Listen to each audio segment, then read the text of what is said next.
అదే RTV app వార్తల్ని క్షణాల్లో చదివే అవకాశం ఉంటుంది. ఒక న్యూస్ పేపర్, ఒక టెలివిజన్ ఛానల్ మీ చేతుల్లో ఎప్పుడూ ఉంటాయి. ప్రభుత్వం చాలా చక్కటి అవకాశం ఇచ్చింది. గౌరవ ముఖ్యమంత్రి గారు జీవీఎంసీ కమిషనర్గా నన్ను ఇక్కడ అపాయింట్ చేసినందుకు ముందుగా కృతజ్ఞతలు తెలియజేసుకుంటూ, ఇక్కడ జీవీఎంసీకి సంబంధించినటువంటి పరిస్థితులు కొంత నాకు స్వచ్ఛాంధ్ర కార్పొరేషన్ ఎండీగా పనిచేసినప్పుడు కొంతవరకు తెలుసు. అందమైనటువంటి నగరం, ఇక్కడ ప్రజలు చాలా చక్కగా ఉంటారు. ఇప్పుడున్న మన భారతదేశంలో స్వచ్ఛ సర్వేక్షణ్ యొక్క ర్యాంకింగ్లో వైజాగ్ నగరం చాలా ఎక్కువ ప్రతిభ చూపించాల్సినప్పటికీ కూడా లెగసీ వేస్ట్ ఉండడం వల్ల ఇక్కడ మనం ర్యాంకింగ్లో కిందకు ఉన్నప్పటికీ కూడా నేను చూసినటువంటి అనేక నగరాల్లో మన నగరం చాలా అందమైనటువంటి నగరం, చాలా శుభ్రమైనటువంటి నగరం. ఇక్కడ కమిషనర్గా చేయడం అనేటువంటిది ఎవరి కెరీర్కైనా చాలా ప్రతిష్టాత్మకమైనటువంటి విషయం అనే చెప్పాలి. సో దీనిలో భాగంగా ఈ మంచి అవకాశం వచ్చింది. ఇటు 25 లక్షల జనాభా ఉన్నటువంటి ప్రజల్ని, అదేవిధంగా ప్రజాప్రతినిధుల్ని ఇద్దరిని సమన్వయం చేసుకుంటూ అధికారులని క్రమశిక్షణతో నడిపిస్తూ ముందు వరుసలో విశాఖపట్నం నగరాన్ని ఉంచేటువంటి ప్రయత్నం చేస్తాము. అదేవిధంగా మనకు ఎక్కువ ఉన్నటువంటి సమస్యలు ఏవైతే ఉన్నాయో ఆ సమస్యలన్నిటి పట్ల సరైనటువంటి అవగాహన పెంచుకొని వాటిని ఏ విధంగా పరిష్కరించాలో ప్రభుత్వం దృష్టికి తీసుకెళ్లాల్సినటువంటి సమస్యలు ఎన్నున్నాయో పరిశీలించి వాటన్నిటిని ప్రభుత్వం దృష్టికి తీసుకెళ్ళి పరిష్కరించేటువంటి ప్రయత్నం చేయడం జరుగుతుంది. సో నా పనితీరు విషయానికి వస్తే నాకు సిబ్బంది డిసిప్లిన్ అనేది చాలా ఇంపార్టెంట్. సో సిబ్బంది డిసిప్లిన్గా ఉంచే విధంగా వారి యొక్క ప్రవర్తనలో మార్పు తీసుకురావడం కానీ, అదేవిధంగా వారికి సరైనటువంటి లక్ష్యాలు నిర్దేశించడంలో కానీ ఎక్కువ టైంని నేను కేటాయించడం జరుగుతుంది.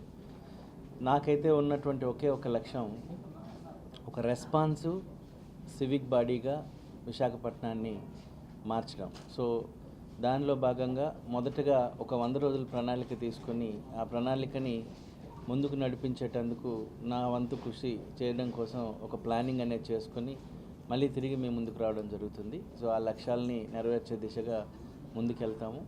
ప్రభుత్వం చేపట్టినటువంటి అనేక రకాల ప్రాజెక్టులు వివిధ దశల్లో ఉన్నాయి. వాటిని కూడా ముందుకు తీసుకెళ్లేటువంటి ప్రయత్నం చేస్తాం.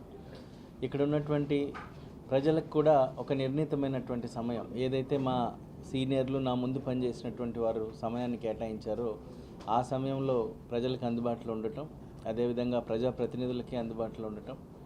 అయితే నిర్దేశిత సమయాన్ని కేటాయించుకోవడం వల్ల మాకు ఎక్కువ ఫీల్డ్లో పనిచేసేటువంటి అవకాశం ఉంటుంది. అదేవిధంగా సిబ్బంది కూడా ఒక నిర్ణీతమైనటువంటి టైం ఇవ్వటం. ఎందుకు రోజు గ్రీవెన్సెస్ అన్నీ వస్తూ ఉంటారు. అలా కాకుండా ఒక నెలలో ఒక 2 రోజుల్లో 3 రోజుల్లో వాటిని కంప్లీట్గా వాళ్ళకే టైం కేటాయించి అప్పటికప్పుడు వాళ్ళ సమస్యలు ఏమైనా పరిష్కరించేటువంటి అవకాశం ఉంటే ఆ సమస్యల్ని పరిష్కరించే విధంగా ఒక ప్రణాళిక చేసుకోవడం జరుగుతుంది. సో దట్ సిబ్బంది ఆఫీస్ చుట్టూ ఎక్కువ తిరగకుండా వారి యొక్క విధుల్లో వాళ్ళు ఉండేటువంటి అవకాశం ఉంటుంది.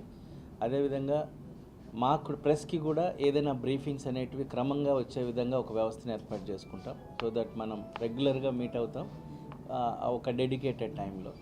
సో దట్ అన్నెసరీ మనకు నా కోసం మీరు వెయిట్ చేయకుండా, మీకోసం నేను వెయిట్ చేయకుండా ఉండే విధంగా ఒక వ్యవస్థను ఏర్పాటు చేసుకుని ఒక క్రమశిక్షణతో ముందుకెళ్ళేటువంటి ప్రయత్నం చేస్తాం. ఏవైనా ఉన్నట్లయితే ఫీడ్బ్యాక్ మెకానిజంని మీ వైపు నుంచి తీసుకోవడానికి ప్రయత్నం చేస్తాం. సో అదేవిధంగా అందరూ ప్రజాప్రతినిధుల్ని ఇక్కడ జిల్లా కలెక్టర్ గారితో సహా, అదేవిధంగా పక్క జిల్లా అయినటువంటి అనకాపల్లి కలెక్టర్ గారితో, ఇక్కడున్న సీనియర్ అధికారులందరితో సమన్వయం చేసుకుని ముందుకెళ్లే విధంగా ప్రయత్నం చేస్తాను.